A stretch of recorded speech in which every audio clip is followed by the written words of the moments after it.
I hope you all could hear me. Am I audible? Yes, we can hear you. Yeah. Perfect. Thank you. Thank you. Okay, You have sure. 1 minute. Or you can start now. Yeah, thank you. Hello, everyone. And it's going to be a different time zone for you all, maybe. Good morning for those who are enjoying your morning, good afternoon, and good evening to everyone over there. So I'm Ms. Satya Karunagaran. I'm working as a PYP teacher for the past 4 years. And I'm very happy to be here in this global platform to share my knowledge on assessment and how assessment has been practiced in my school. So I came from an IB curriculum. I have been teaching in IB. So whatever that, I'm going to share it with you all today. It's more of the IB term, IB stuffs. It's more of from the IB curriculum. And also I have gone through the other curriculums which has been practiced. It's more of the same thing. Even our state curriculum, which speaks more of what IB has been doing. So it's more about it. Without any further delay, let me get started with the session. So to start with, before we start the session, I believe and I hope that you all have at least a couple of takeaway from the session. And please feel free to share if any effective or any practices, assessment practices that you have been doing in your school with me. It would be great if I get to know from you as well. Yes, here it is. So before we start, I want all of us, those who are here, to share a few word about what is it you wanted to learn out of the session and how can you practicing assessments. I'm going to share a link in the chat box. Please do share your thoughts in that, and then we get started with the session. Okay.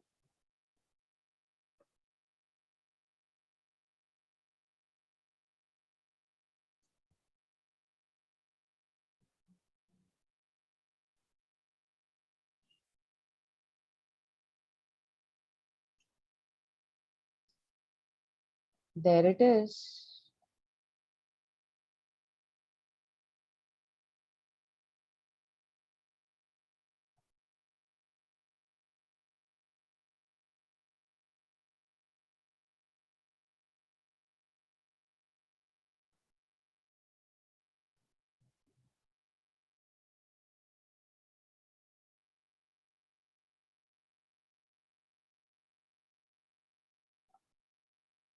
Just waiting. I hope you all could see it.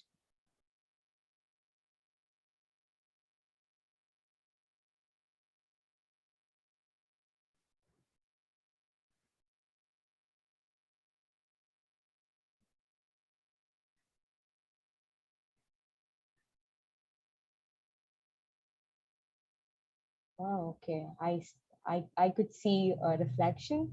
I want to know to add some new knowledge to my toolbox. Okay, that's great. New knowledge regarding assessment. That's great. Super. Okay, I hope it's gonna be. I believe that we would add on. There is another quiz that is coming up. It's not a quiz. I would like to hear from you all. See what do you think assessment is. It would be good if you even share it in the chat box.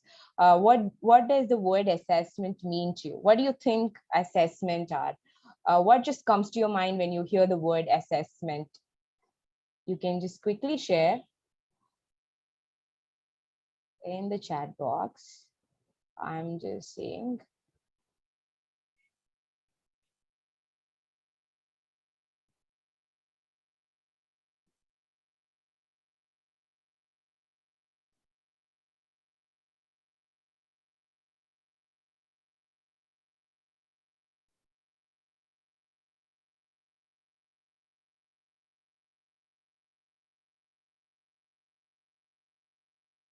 Uh, I'm unable to view the chat box. Could you help me?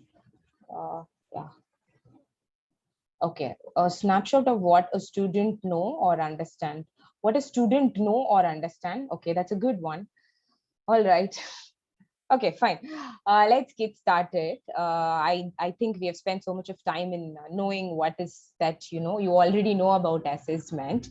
Exactly. That is also a part of assessment, as you said.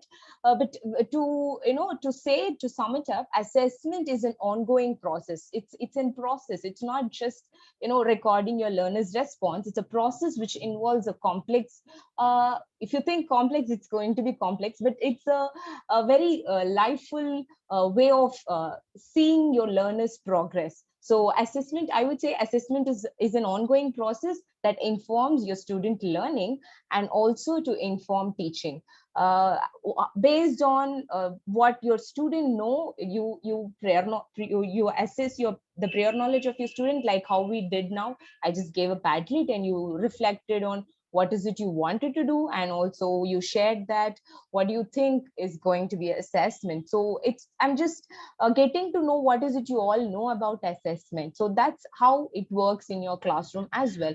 First, you always go from the known to the unknown. So that's how assessment works. You basically start with what your student knows, to know what how far they've understood or how far they have been, and then where you can take it up. So that's what assessment is to me, as far as what I have learned about it and have practiced about it. When So what does this assessment do to us? So it basically help us to uh, promote the learning, promote the personalized learning, and also self adjust your learners ability based on the feedback that you provide as a teacher and the feedback that has been provided by the learners and the peers. So it's important that as a teacher we give personalized learning to the children to make the assessment more meaningful and to make the progress, to see the progress in learning. It also promotes helping student to take responsibility. So when I shared the Padlet in the beginning, you stated that it's more of I wanted to add information to my toolbox. You are being responsible when you do that. So the same way it works with your classroom as well. Before you start any of the concepts that you're going to deal with, it's important that you always start making your learners more responsible, and then you go ahead with whatever has been designed or has been planned to you. So it's important that you make your students more responsible when it comes to their learning and also assessing themselves. And also it helps to make some adjustments in their learning based on what your learners know. You go for the adjustments, and then you basically do it. To start with, here is a task where I did with my learners. Before I start with the topic, what I did is I just asked them, what is it you wanted to learn? So they shared a few things, and then I sorted it out based on the categories. Like, few said I wanted to know what an adjective is, because these learners, they don't know what is an adjective itself. And few learners said that I know what is an adjective, but I wanted to know where to apply it, where to use it. And few learners said I know where to use, but my knowledge on the topic is very limited. So here I'm assessing what my learners already know, and based on my learners prior knowledge, I'm going to give them the inputs. It's not about me giving more of inputs. Of course, we learn it together. They share few information. The one who already know the definition would come up and saying that this is what adjectives are. It's not just with adjective, any content or any concepts that you take. There would be learners who already know about it, and then they can share it. So that's how I always start my sessions, whether it be your English, your standalone, your grammar, any concept. It's always good that you start with what your learners know, and this is one way of assessing your learners, the prior knowledge. And you can use various number of tools to assess this, and one such I've used is the Jamboard, which is very easy for my second graders and first graders to use. And the other one is the chat box that I use with my learners, which is very easy, and also I can take evidences from it. It's easy, and also it is not a big task for my young learners to cope with. uh, the next thing that I wanted to talk about is, how do I differentiate it? How do I differentiate the learning for my learners? So during this pandemic, we know that it's going to be a very difficult task. Few of us have restrictions on sending out so many tasks to home, and there are a lot of things. So keeping that in mind, it's always better we design a task which is acceptable and usable to all sort of learners. So one such is this. Basically, I just categorized into three, where my learners have to just say what an adjective is, and then on the other task where my learners read, understand, and then pick up the adjectives which is given, which is already there. And there is another open-ended task where they can share their experience with more of what they learned. So when I give this sort of differentiated task, I'm assessing on how well my learners has understood it, and how can I, increase their competency. Coming to the next task, this is a reflection of my learner. So if you look at the first one, where the child has written one man, three trees, one. So he has got that sort of understanding where adjectives can only be numbers. So I now know that where my learners stand, and now what I do is I go back, think of my teaching practices, and then give back in different tasks where my learners would explore more on different form of adjectives. So that's how your assessment helps. So this is a form of assessment that you do, where you are differentiating, and also you are giving feedback to your learners as well. And that's about your assessment. I mean, yeah, the prior knowledge assessment. Coming to making the assessment visible, how do you make the assessment visible? To me, when you go for an online platform, there is a more that you provide opportunity to acquire the knowledge, to acquire the skill and the conceptual understanding. It's all about that. It's not just about giving a task and going around. It's more of you analyze and assess the skills of your learners. So how do we do that? How do we make it visible? We do have the assessment practice. So assessment practice helps us to make the assessment more visible to our learners and also to us. And as I said earlier, it is more of what your learners know, and how you wanted to reflect on your learners learning and also your teaching practices. So everything go on together. When we speak about assessment practice, it's important that you embed all the three in it. The first thing that you always keep in mind, whatever the assessment could be, please make sure that you include a personal experience. That gives more opportunity for the learners to exhibit what they know. And the second is the collaborative assignment. So when you give an assessment or any sort of task, you always make sure that it is collaborative, whether it be working with a peer or working with a family. And at this point, we all are in the virtual platform. Most of us are still in the virtual platform interacting with your learners. It's important that you involve your parents in work. So that's one sort of thing that you always keep in mind when you design an assessment. And also assessment that allow your learners to create their own creation. I feel it's important that you include all of it in your assessment to make it more meaningful and make it more visible of what you are expecting from your learners. And that's one important thing that you have to remember when you're doing your assessment. And it's very important that you always start with your summative assessment. What is it you're going to do in your summative assessment is what will reflect on how your learners learning has been progressed, and also it gives you a broadened view on how you can reflect on your teaching practices as well. So whenever you think of an assessment, always keep in mind that it's more of your learners learning, and also it's more of your reflection on your teaching practices as well. Basically all your summative assessment, it's more of reporting on the learning progress. It's more on you allow your learners to show what is that has been learned.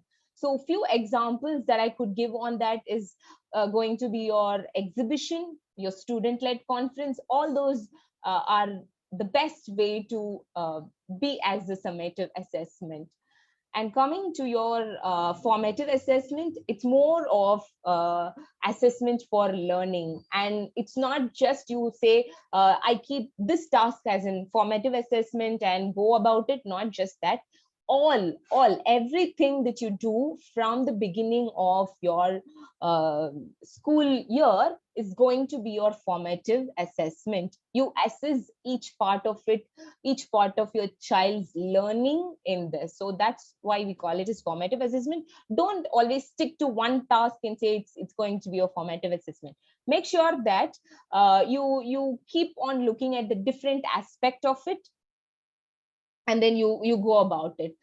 So the one important thing here on the formative assessment is it's to inform the teaching and promote learning, and these assessments are conducted throughout the learning process. And that's one important thing that we all keep in mind. How to go about this? How do I make it visible? There are a number of strategies which are available to make your learn assessment visible, and one such is the finger strategy, where you ask your learners to show the fingers probably at the end of the class, and this can be counted as your formative assessment, where your learners reflect on how much they have acquired, how much skills have been learned through the session.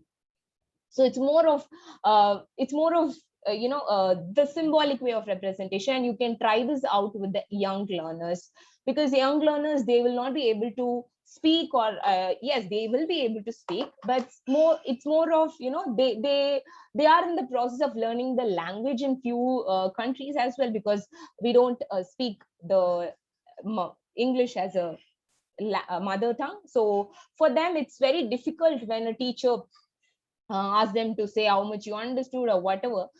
It's important that we always go with these sort of actions to young learners, especially with your ELC kids and with your kindergarten kids. So it's important that you always use such strategy for your young learners, and this serves as your one of your assessment, and this is how you make your assessment visible.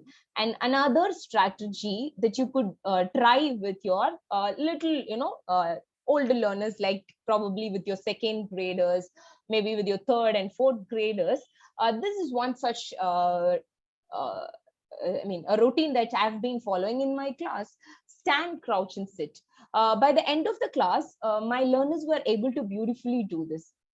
Even during the online platform, we had an opportunity to do this, where at the end of the session, we just came up with the question, how much you understood and how much I understood, and how are we going to solve this.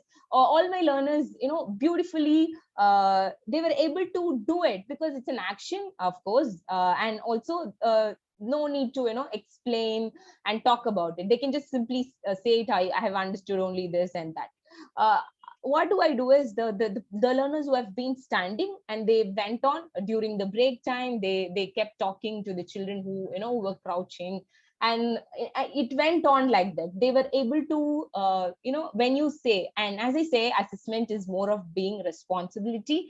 And at this point of time, my learners have taken responsibility to share what they learned, and also being a responsible person to make their peers learn. And that's how this assessment, the formative assessment, works. And that's how you make it visible. You can even record what you've been doing in your class. And one more formative assessment, and how do you make it visible, is this seed, sapling, and tree. So you can just quickly ask your learners to draw any one of it, and prior explaining what it is. You explain your learners what a seed means, what a sapling means, and what a tree means. So tree is someone who is very clear about the concept or whatever that has been dealt in the class. And the sapling, I'm not very sure. And the seed is, I'm completely out of the track. So that's how your learners enjoy reflecting. And also, end of the session, they feel that they are at this point and they should grow. So this sort of task would actually help your learners more of becoming responsible for their own learning. So that's what one important thing that we all should do when we are thinking about assessment. And the other thing, we have a lot and lot of thinking routines. So that's one thing that we could practice with our learners. One such thing is the visual thinking routine, which I always use with my learners. So this is about visual thinking routine, which speaks about the paths, perspective, and mean. A Harvard Zero project has made a lot of visible thinking routines, which we all probably, most of us know, most of us doesn't know. Uh, there are a lot and lot of visible thinking routine that are there, which helps you to connect specifically with what what you're dealing with, what you are learning in your inquiry or subject or whatever, however your school curriculum has been followed. It's a beautiful way of representing. So one I tried with my learners is this, which talks about it's about a person from a very sophisticated lifestyle, and a person who's leading a child from an underprivileged place. So a day of their life would be displayed in the video. Based on that, my children have come up beautifully with so many thoughts.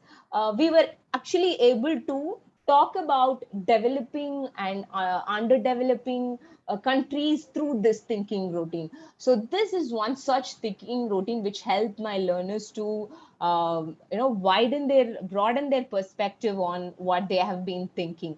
There are a lot of thinking routine that would beautifully bring out your learners learning. So visual thinking routines are one such examples that I would say, that I recommend teachers to use. And the other thinking routine is play around roles. And these are the things which I discovered recently. So I just wanted to share. How will you feel and what will you do? So this, again, with the same scenario, if you are in the boys position, how would you feel and how would you do it? More of such routines are used for your formative assessment, because this has been used, this could be used from the beginning of the unit, from the beginning of your lesson, and throughout it until the end. And coming to the next is your assessment as learning. And this is one important thing that we do. So it's more of again, it's going to be a formative, but it's more of self-regulated. How can you make your learners self-regulated, and how can you monitor, how can you plan and reflect on your learning goals, is what about assessment as learnings. So when you speak about that, I would like to give you another example which I did with my learners. This one is where I asked my learners to reflect on what is it they wanted to learn at the beginning of the class, at the beginning of any lesson or any inquiry start with. My children have come up with beautiful questions, and you could see there, they said they wanted to learn more about animals, types of they were not able to use the exact terminologies, but they were just used types of animals. A few of them used categories of animals, few of them said, group of animals. They brought out so many learning outcomes. They said, I want to know this, I want to know the defense mechanism, I want to know that. They said so many things. And surprisingly, a child who said, I want to learn how to communicate with others. And another child said, I want to know how to become a risk taker. Tell me how to be a risk taker through this unit. I know more about animals, but I'm not sure about how to, being a very bold person as a human. So these are the things that my learners set as a goal. And there has been a reflection, and it started to come up. Still they are in the process of filling it out, and one child said that I learn all this and I can implement in my in the future. So that one thing, as a learner, your child, when your child is showing up, and your child is sharing what he or she has learned, that's one big thing that we all should be, happy about. We all appreciate our learners about. And that's about your assessment. And another way of becoming responsible towards your learning, again using various graphic organizers and also the thinking routines. And here is another thinking routine, which is 3-2-1, where your learners would think of, say, what are the three. We were learning about values at that point of time, and we just came up with one such organizer with along with my learners, and they said, like, we can try using this. So we started, jotting out what can be done. So we thought of reflecting on three values that they follow, and then two values that they are struggling to follow, and one that they would like to follow in the future. And they said so many things, and they come up, through this they are becoming responsible for their learning. They are becoming responsible for their own values, their skills, and their understanding, and all those things. So this sort of 3-2-1 organizer would help. And one more thing, as a facilitator, how do you think you can support, so far I've been talking about the task that we could design as a facilitator, to make the assessment visible. But what do you think about supporting the learning? How do you think, as a facilitator, you can support the learning? How do you think you can support the learning? And what is the one best thing that you can do to support your learners learning? Yes. As a facilitator, how do you support your students learning? Is there anybody who could, share some thoughts about it? Any views on that? Anyone would like to state about it? How do you support learning with your students? Okay. Okay, you respond to their learning gaps? Yes. Okay. That's one thing. How do you respond to their learning gaps? How do you respond to their start by building relationships? Okay, that's one thing. How do you do it? How do we do it? How do we do that building relationship? How do we fix the gap? When we start with the trust make. Okay, yes. Okay, thank you so much. You all are being so active, and I could see so many responses coming in. Okay, finding out about their interests, like, okay, that's great. Yes, super. Thank you so much for it. Yes, I feel, yes, thank you so much. Okay, I feel it's always important that, we give some effective feedback uh, on their assessment or whatever that they have been doing. Don't you think so? That's how we fill whatever that you said. You fill the gap, and you wanted to, know what they like and all those things. How do we do it? It's more of we talking to them, we interact to them, we give them feedback, isn't it? So that's one important thing that we all should do as an educator. So I feel we have been giving feedback, and it's important that we should give the feed forward as well. As in when your learners start talking about it, your learners started reflecting about their thoughts, about their learning. As an educator, we support them with our feedback. That's one important thing as an educator we all should do. How do we give it? It's more of, as I said earlier, feedback and feed forward. So when you start giving the feedback, we always, how an effective feedback could be, we always tell them, you have done this, that, and all. It's a good thing, and we stop it over there, or we just point out their mistakes and we stop it over there. Probably I say errors, we point out the errors and we stop it there. But as you know, as we are moving to another step, we, what we have to do is, we should give them how to resolve, how to solve their mistakes, how to go about the gaps. We start giving them effective feedback on time is more important. Not just giving feedback is important, it's important that you give on time. That's how we go about it. This is one such reflection that I've seen, uh, where the earlier one which I said, we gave the 3-2-1 organizer, where the child was able to reflect on what he or she had understood, but the child, he still says that he's struggling. So as a facilitator, you should talk to your child. You should give him some opportunity to become responsible, and become more responsible towards their learning and take it forward. And there is another task where the learners have uh, started inquiring about their family beliefs, values, and from where they have been taking up all those family beliefs and values.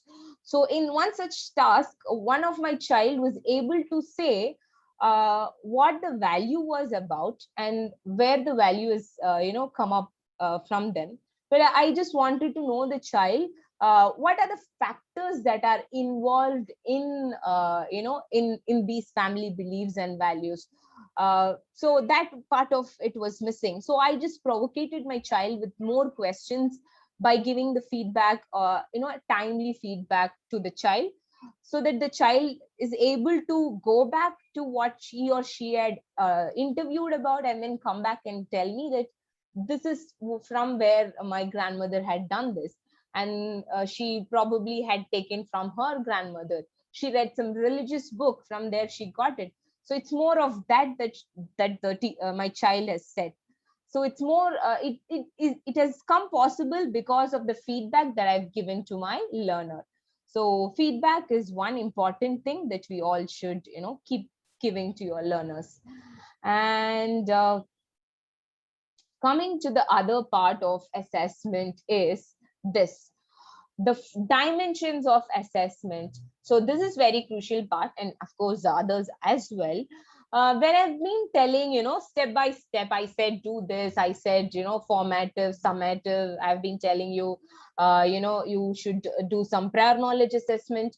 When you talk about assessment, it all look different, but they all work together. Everything whatever has been said so far, everything has to work together. It's not a separate process. Dimensions are not separate, prior knowledge assessment are not separate. Everything go hand in hand. Everything is a very it's a very collaborative process. Everything should go hand in hand. That's important.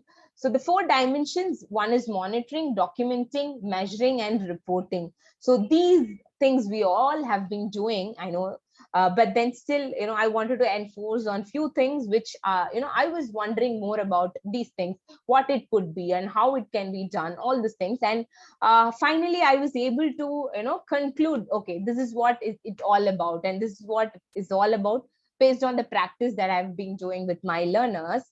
And the first is about monitoring. So when I say monitoring, everything includes in it, from the beginning of your lesson, from the beginning of your inquiry, how you go about with your curriculum.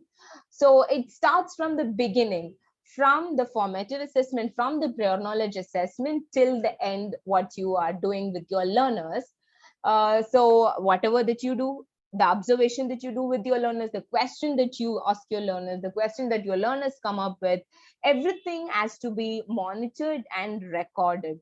So that's how you monitor the learning. As I said, keep a track on your formative assessment, summative assessment, and all those things. Documenting is another process where you create evidence for your learning. That's another part of assessment. As I said, everything go hand in hand. Everything is, is in correlation with one another. So how do we do it? We have a number of applications, Seesaw, managed by Google, Classroom, Toddle. These are some effective platforms which help us to document the learning. And apart from these, apart from these applications, it's important that as a teacher, from our part, as an educator, from our part, we should also be more conscious about few things, and that's the strategies and the tools that we used for assessment. So one such thing is this, your rubric. So there have been a lot of thing that's going on. What is rubric and what is a checklist? And people often confuse with these things. So I just wanted to put forth about this as well. So I thought I can talk about this also. So rubric, when you talk about an assessment rubric, it gives you a clear picture. The rubric is something which gives you the clear picture of what is that you are expecting from your learners, and what is that your learners can do out of it.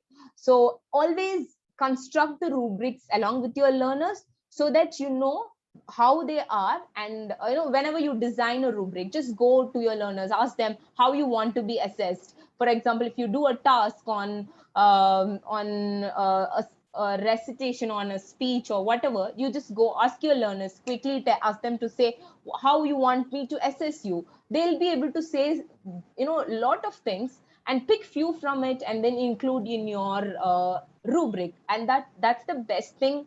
Your assessment rubric would become more effective. So when you set a rubric, when you design a rubric, it's important that you keep in mind of all the four important things: the criteria, level of performance, score, and the descriptor. So criteria is one thing that you all that we all should set up. It's based on the task that we give, the content, the story. When you talk about a story session, you always keep track on the content, the story element, and the how the sentence structure has been created by your learner, and the language that they have been using. Also, level of performance. So level of performance, it's up to you. You can set till 5, 4, 3, or 2. Okay, maximum we keep it 3, so that we can give a fair assessment on differentiated learners. So it's important you create a rubric which is differentiated to your learners. How much effective your descriptor is going to be, the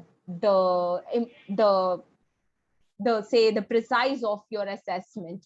So it's important that you have your descriptor set very clear.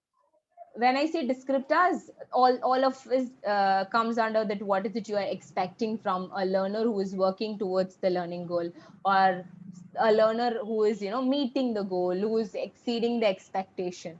So it's important you be very specific and be precise on what your descriptors are.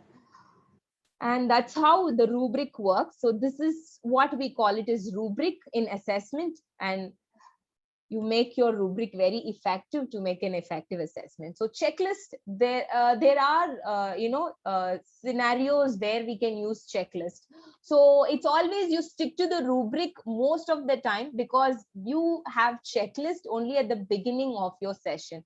Only at the beginning of any class you can have a checklist, so that all the checklist is mostly of yes or no criteria, where you have some criteria set up, and you have to say whether your learner have achieved it or not. So this works only at the basic entry level of your learning. For example, this I did with my learners. Say it's a sorting task where we learned about values and beliefs, and at this point I just wanted to know if my learners know what are values and what are beliefs. Of course, beliefs and values, they all go hand in hand. It's all interlinked to each other. But still, I wanted to know if my, learners were able to state, there are cultural beliefs, which could be, which could be, it's just a belief, and where it doesn't involve any values in it. So that's just I wanted to know from my learners. So I've just asked them to sort it out. So at this point, I can use such sort of checklist. I can also go for a rubric, but checklist would do, because my task is being designed just to see what my learners has about it. So I'm going with this one, with a checklist task. So checklist is mostly of you set few criterias and you just wanted to know if your learners know or not. So that's how your checklist work. And the third thing, how you monitor your record, your learning, is anecdotal record. So that's one important thing. When I say anecdotal record, it's more of the short descriptions that you do with your learners, very, very short descriptions that you do with your learners, that what they have been doing in the class. And if, for example, we have been doing, yeah, okay, thank you so much for the reminder. I have been giving so many examples. Yeah, thank you. All right. So measuring learning is how you get the feedback and all those things. So that's how you measure it. And one important thing is self-assessment. So in each task, for my young learners, I have this sort of self assessment tracker, where I just give them the sentence starters. They just have to click on it. Whereas the older learners, I just ask them to reflect on what skill that they had learned, or how difficult was it. It's based on their perception. It just comes from them, because they are older enough to write good sentences. For my learners who are struggling to make sentences, I just give probably your first graders, your ELC kids, you can use such self-assessment tasks. So when you do the self-assessment, you are promoting the self-directed learning. So that's one important thing. And also feedback.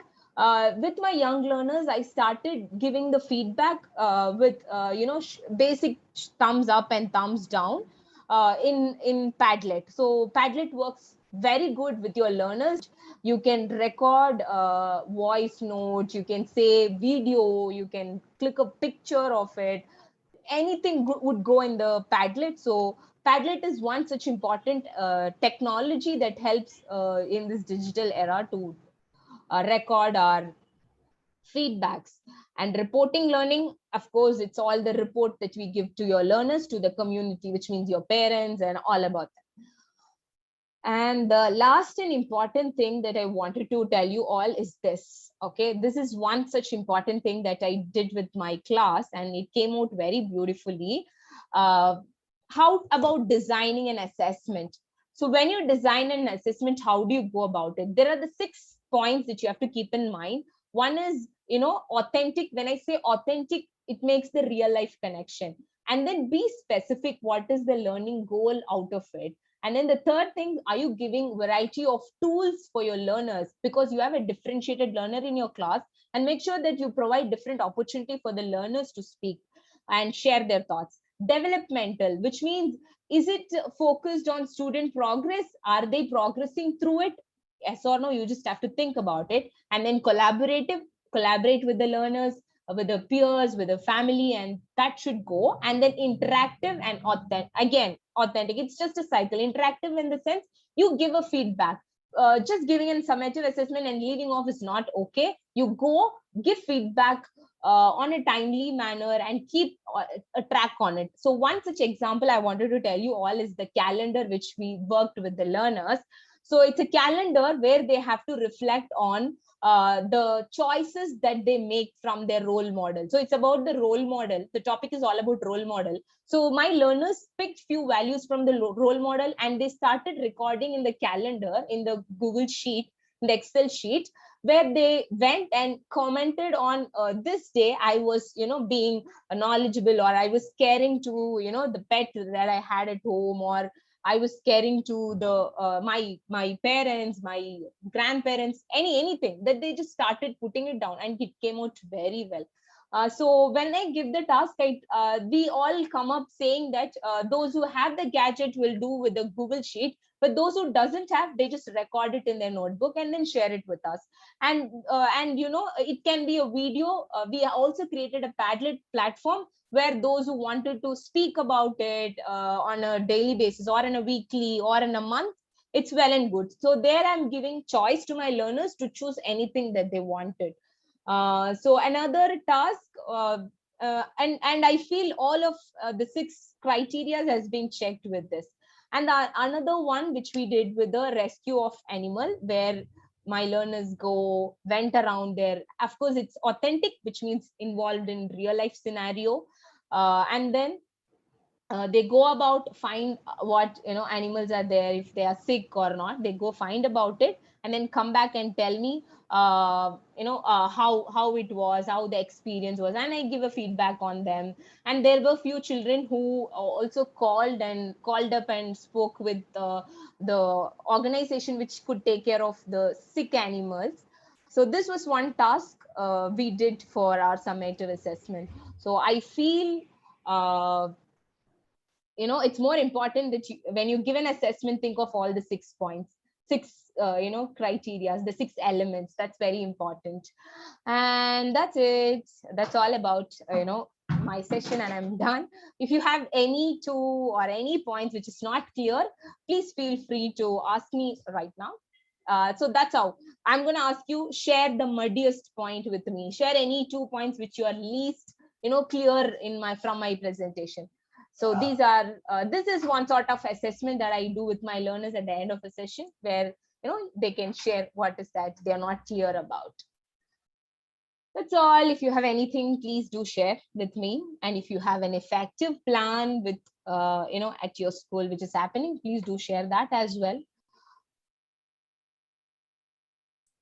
That was so awesome. I'm going to let you answer questions, but I just wanted to tell you how amazing this session was. And I want to remind everyone to go to the sketch to evaluate the session. All right. Thank you, Lisa. Lisa, that's how I pronounce your name, right? Lisa. Thank you. If you have anything to share or any questions or any to muddiest point if you have, please do share it with me.